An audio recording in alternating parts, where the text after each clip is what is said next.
Babalik din kami agad, Doña Ana. Meron lang daw po sasabihin yung pamangkin ni Lolay.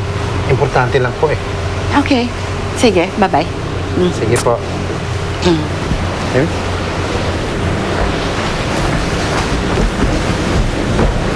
Claire? Yes, Mon? Po? Halika kayo. Bakit po? Papasok ba kayo? Opo, Lola. Dami kasing trabaho sa opisina eh. Pero kung gusto nyo kami na nandito na lang, pwede namang... Ano, hindi na. Gusto ko lang magpasalamat sa inyong dalawa dahil sa pag-aasikaso niyo sa mga naiwan ni Jacob. Wala ho yun. Pasensya na kung yun lang may tutulong namin ni Claire. Naman, Iho, malaking tulong din yun. Bueno, Iho, magmula ngayon, ikaw na munang in charge sa opisina hanggat hindi pa nakakabalik si Jacob. Okay? Salamat po, Lola. Salamat sa tiwala ninyo. Thank you po, Lola. Yan, naman. Bye-bye. Bye-bye, Iho. Maria, halika na.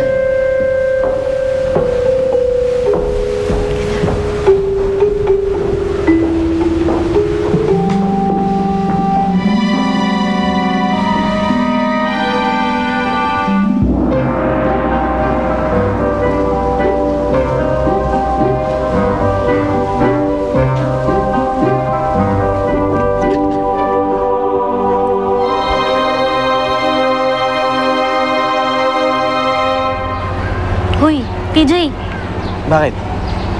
wala naman. Kanina ka patahimik eh. Bad trip ka pa din ba dun sa nangyari kagabi?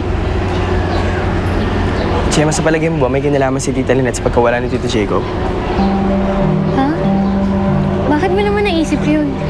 Alam mo naman madami na siyang ginawang kalokohan dati, di ba? Tapos sinubukan pa niya lasunin si Doña Ana. Oo. Pero nagbago na siya, TJ. Nagbago na si Ate Lynette. Sa palagay mo wala siyang kinalaman kay Simeon. Yung pagtakas sa kulungan, wala naman siguro. Sabihin ko sa'yo, may narinig akong kausap siya. Kinakamusta ko ng balita kay Simeon. Maniniwala ka ba? Ang sabi ko po, bakit po alam ni Mami na makakatakas po kahapon si Maxim yun? Ha? Bakit mo naman naisip yun? Okay, narinig niyo po na makakatakas po si Maxim yun. Tuwang-tuwa po siya. Ate, may kinalaman ka ba sa pagtakas ni Maxim yun? Sana naman mali ang hinala ko. Gemma, pwede ba? Huwag mo na akong tanungin. At hindi mo lang magugustuhan yung sagot ko. Ano, Gemma? Kung ano-ano iniisip mo, diyan ka na nga.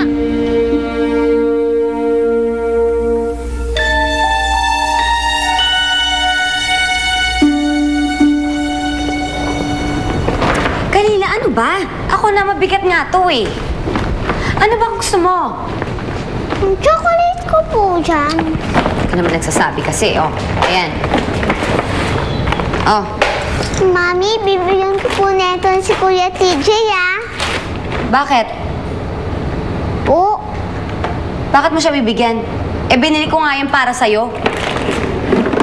At Kalila, si TJ, kapatid mo siya sa tatay lang. Hindi pa rin kayo magkapareho ng nanay. Kaya huwag na huwag kang lalapit sa TJ na yun, ha? Pero po, mabait naman po siya sa akin, ah. Tsaka po kahit kalahati lang. Siya nga lang po yung naiisa kong kapatid, eh. Hoy, tatandaan mo.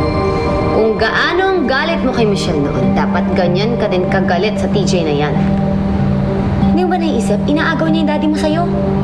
Mawawala ka ng daddy. Gusto mo ba yon? Ha? Isa pa ha, makita kitang lalapit-lapit sa TJ na yung tingnan mo. Tatamaan ka talaga sa akin, bata ka.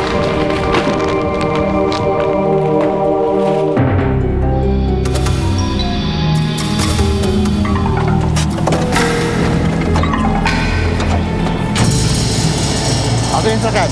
Sir, nakita ko po doon, nakatago ko eh. O siya, tingnan nyo. Ngayon may tao.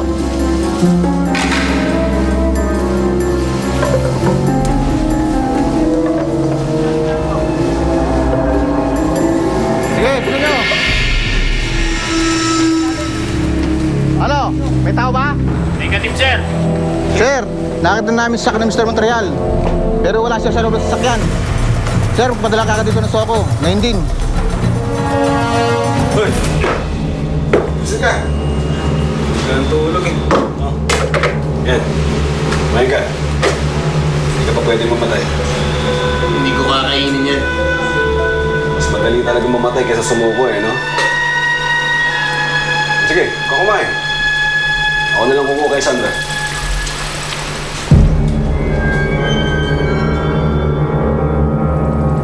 Yes, please send it to me right now. Pipirmahan ko kaagad yan. Oo, pina-approve ko na yan eh. Oh, okay na. magmerienda ka muna, But ha? first, I have to Mamaya na read lang. it, ha? Busog ako eh. Basahin ko muna. Bye-bye. Puti ka pa, Maria. Ikaw lang yata pumapansin sa akin dito eh. Ako lang naman talaga, no? Ano yun? Wala, sabi ko, napapansin ka naman ni Ana. Kaya lang, siyempre, magulong isip mo talaga sa nangyari kay Jacob. Oo nga, ano.